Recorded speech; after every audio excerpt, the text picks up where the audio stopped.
I was the only one in the gym. This was usually the case as I like to get my workouts done in between the early hours of the morning, a short window where I find myself at my most energetic levels. As I ran on the treadmill, I watched a repeat of the evening news playing on the corner television. The presenters were talking about a local woman who had been found dead the previous day. She was discovered with 2 puncture wounds to the neck and was drained of all her blood. Authorities suspected it had been some sort of wild animal, but they weren't ruling out the possibility of homicide. I thought it was surprising that they hadn't even thrown out the word vampire yet. However, such a suggestion would probably have been condemned as a distasteful joke. I remember thinking I'd have to be more careful out there. A rattle on the gym's window startled me. I snapped my head and found a young man knocking on the glass. He carried a duffel bag on his shoulder and was well built, attractive even. My frightened expression didn't indicate any trace of this thought. The man held up his swipe card for late-night access to the gym and began to project a muffled voice. "Hi, sorry to interrupt your workout. My card seems to be glitching out on me and I can't get in." He pointed towards the door. "Would you be so kind?" From what I could see, it seemed to be a legitimate membership. The card system had just been introduced and was already infamous for consistently stuffing up. Luckily, I avoided such a problem entirely. I had been fortunate enough to receive my own set of backup keys after being with the business for so long. He flashed me a pleading look. I wasn't used to having company at this time. Perhaps it was this thought that made me realize how isolated I had made myself recently. A taste of socializing could be good for me. I gave him a small nod as I switched off the treadmill and sauntered towards the door. The man was very appreciative as he entered the reception and introduced himself as Sam. I shook his hand whilst he mentioned he wouldn't have been surprised if I had declined his request. After all, he was a strange man roaming the world at night. He reasoned this as being the result of bad insomnia. Sam thanked me once more before heading towards the weights. I returned to the treadmill with the intention of completing my cardio.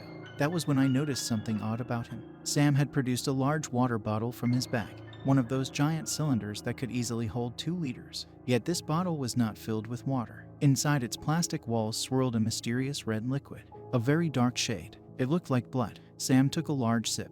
Possibilities raced through my mind. I technically had just invited this man inside, and now he appeared to be drinking a blood-like substance. Was he a vampire? I thought. It wasn't the only potential answer. He could just be a messed-up human who liked to drink blood. Logically, it was probably just some disgusting protein shake concoction. Albeit, I had to find out the truth. Sam had put on a pair of AirPods and was focused on using the bench press. The bottle now sat behind him on the floor. It was out of his field of view. It would be a huge risk to venture right behind him, but now was as good a time as ever. I stopped the treadmill once more and began to stride across the carpet.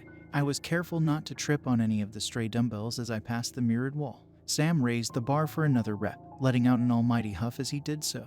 I hoped he had a few more to go. I crouched behind him as I reached out for the bottle. Sam exhaled again. Another rep complete. I slowly unscrewed the lid and brought the bottle's opening to my nose. I inhaled deeply. Yuck. Beetroot. The liquid stank of beetroot. I absolutely despised the food. I gagged as I put down the blended mix of vegetables. It was absolutely vile and stinged the senses. I coughed and sputtered about the place. As I regained my composure, I noticed how quiet the gym was. A haunting realization dawned upon me. Sam had stopped huffing. I gingerly raised my eyes upwards and found him staring straight at me. He must have heard me dry retch. "What the hell are you doing?" he asked. I froze. I didn't know how to explain myself. Was a. The words were all trapped in my throat. He looked at my expression and began to smile. A deep chuckle escaped his chest. "It's all right. I'm playing. I know that drink looks a little bit suspicious. You're not the first person wanting to know what I'm sipping on." Sam gently took the drink from my hand and took a large swig. I giggled nervously, still uncertain what to say. "It's beetroot, celery, coconut water, and a sprinkle of garlic for an extra twang." Sam reached the bottle back out towards me. "You want some?" I politely declined, knowing that the disgusting cocktail would kill me. Amused at my disgust, he grinned once more. It quickly faded as he glanced over at the mirrored wall. He turned pale, paler than me. "Hey, where's your reflection?" Shit, I knew I shouldn't have ventured to this side of the gym. I guess it's easy to forget the mirror rule. Typically, I try to avoid reflections, and therefore the weights section is a no-go. Even letting him shake my cold hand earlier was a risk. It's just that it gets so lonely. The potential of there being another vampire in town had made me too curious. Now the bat was truly out of the coffin. I could have easily transformed him, but you're not necessarily on the friendliest of terms after you drain someone of all their blood, and you're just 2 enemies competing for food. Unfortunately, Sam had to be a post-gym snack. It was a real shame though. He was a very good-looking man. As I revealed my fangs, I remembered the gym's security cameras. I would have to find a way to remove the footage. Unlike last time, I would definitely dispose of the body and do a proper cleanup. After all, I had just told myself I had to be more careful out there.